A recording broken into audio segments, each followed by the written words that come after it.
Presiden Joko Widodo bertemu dengan Gubernur Jenderal Australia David Harley di Admiralty House, Sydney, Australia pada Selasa 4 Juli 2023 pagi.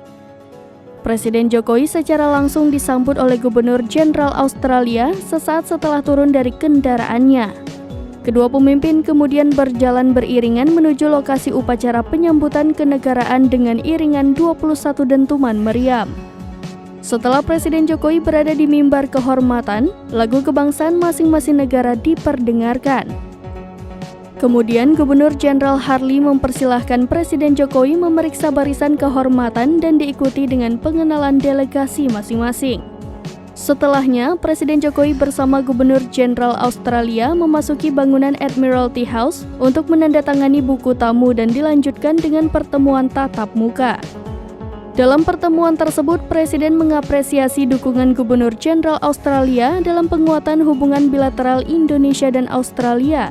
Pertemuan antara Presiden Jokowi dan Gubernur Jenderal Harley berlangsung akrab selama kurang lebih 20 menit. Setelahnya, Perdana Menteri Australia Anthony Albanese hadir dan kemudian para pemimpin tersebut melaksanakan foto bersama di teras Admiralty House. Usai berfoto bersama, rangkaian penyambutan kenegaraan diakhiri dengan jamuan santap siang kenegaraan.